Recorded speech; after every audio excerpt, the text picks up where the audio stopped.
महर्षि वाल्मीकि जी की।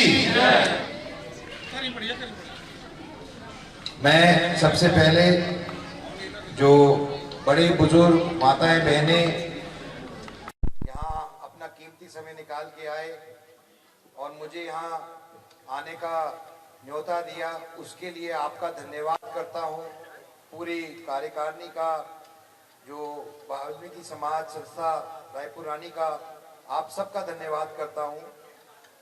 मंच पे विराजमान अनिल सोनी जी, दीपक कुमार जी, हमारे जिला अध्यक्ष श्री अजय मित्तल जी, प्रमोद कौशिक जी, श्री सतीश सैनी जी, मंडल अध्यक्ष रोहित सैनी जी, बहादुर राणा जी, हमारे नवनियुक्त चेयरमैन देशराज पोसवाल जी, मंडी बोर्ड, पवन कुमारी जी, सतवीर राणा जी चेयरमैन, सभी सरपंच, सभी ब्लॉक के अध्यक्ष, मेंबरान, सबको बहुत बहुत धन्यवाद।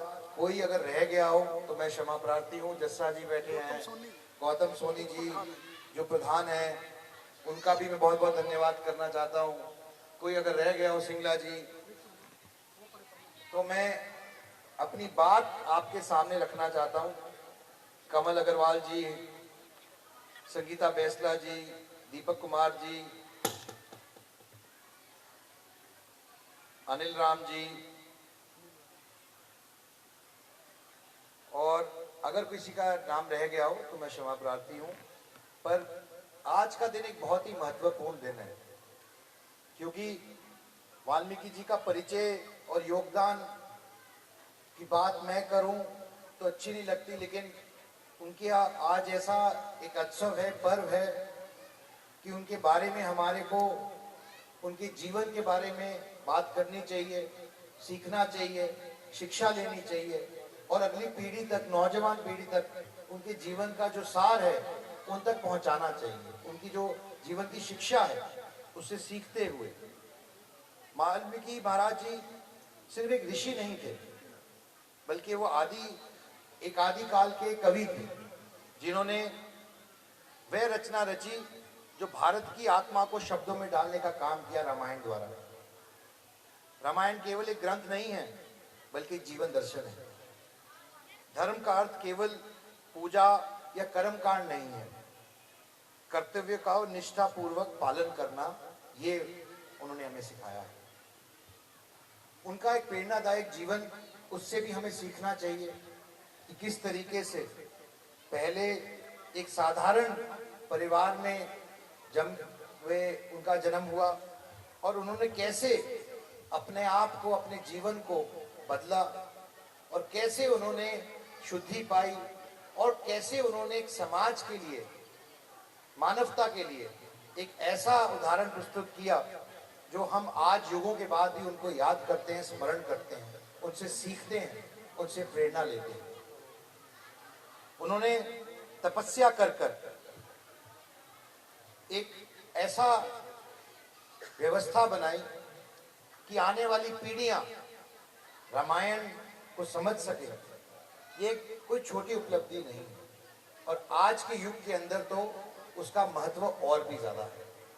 मैं सिर्फ ये कहना चाहता हूं कि जिस तरीके से मुझसे पहले वक्ताओं ने बात कही, ये कार्यक्रम सिर्फ वाल्मीकि समाज का नहीं है, ये छत्तीस बिरादरी का है, क्योंकि वाल्मीकि समाज हमारे समाज की रीढ़ की हड्डी है और हमें मिलकर सामाजिक समरसता का एक बहुत ही अच्छा उदाहरण प्रस्तुत करना चाहिए। ये शिक्षा है भगवान वाल्मीकि जी की। उनके विचार आज प्रधानमंत्री जी भी, उन्होंने भी उसका वर्णन किया, जो आप वो बात कहते हैं, सबका साथ, सबका विकास, सबका विश्वास, सबका प्रयास। ये जो उन्होंने रास्ता दिखाया उसी को आगे बढ़ाता है।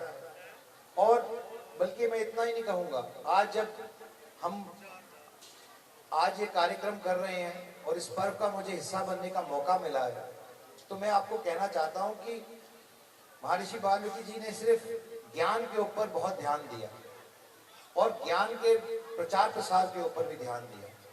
और आज के युग में हमें अपनी अगली पीढ़ी के लिए भी ज्ञान के ऊपर ध्यान देना चाहिए, एजुकेशन के ऊपर ध्यान देना चाहिए, ताकि आने वाली पीढ़ियां पढ़ लिख कर कुछ बन सके, अपने घर के लिए, अपने जिले के लिए, अपने गांव के लिए, अपने हल्के के लिए, और अपने देश का नाम रोशन कर सके, गौरवान्वित कर सके। मुझसे पहले एक बात रखी गई, जब वक्ता मुझसे पहले बोल रहे थे, उन्होंने कहा कि जी यहाँ पर हमारे को एक धर्मशाला की जरूरत है। तो मैं मानता हूँ और मैं ऐसी उम्मीद करता हूँ और मैं घोषणा भी करके जा रहा हूँ कि अगले साल जब हम यहाँ पर आएंगे वाल्मीकि जयंती मनाने, तो हम टेंट के नीचे नहीं, अपनी धर्मशाला के नीचे कार्यक्रम करेंगे।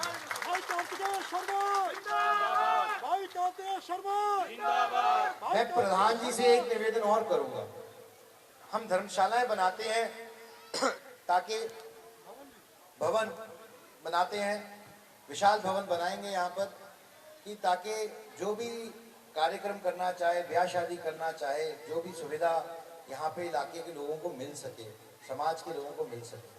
लेकिन उसके साथ साथ वहाँ पर एक ज्ञान गंगा केंद्र की स्थापना भी की जाए।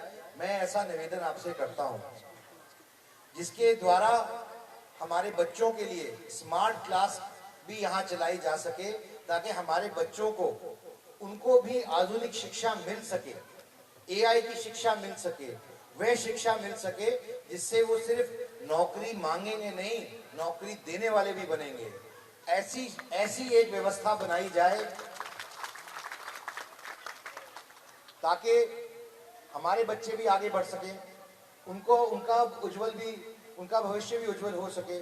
और साथ साथ सबसे महत्वपूर्ण कि जब हमारे बच्चे यहाँ से निकलेंगे और कोई यूपीएससी में जाएगा, कोई एचएससी में जाएगा, कोई डॉक्टर इंजीनियर बनेगा या अपना व्यवसाय खड़ा करेगा, तो फिर अपने इलाके की भी चिंता करेगा, अपने गांव की भी चिंता करेगा, जहाँ से आता है उसकी भी चिंता करेगा। तो बस इतना ही कहना चाहता हूँ कि हमें सकारात्मक सोच के साथ आगे बढ़ना है और युवा पीढ़ी को दशा और दिशा देने का काम करना है। तो आप सबसे यही निवेदन है कि आप भी अपना इसी तरीके से जो आपकी आस्था है उसको बनाए रखें, और मैं विश्वास दिलाता हूँ कि ये कार्य जल्द से जल्द शुरू भी होगा और जल्द से जल्द कंप्लीट भी होगा। और जिस दिन ये कार्य कंप्लीट होगा, मैं आपके बीच में यही कार्यक्रम वहीं आके दोबारा करूंगा। बहुत बहुत धन्यवाद। और एक बार भगवान महर्षि जी के नाम पर फिर जयकारा लगाएंगे। बोलिए भगवान जय महर्षि जी की।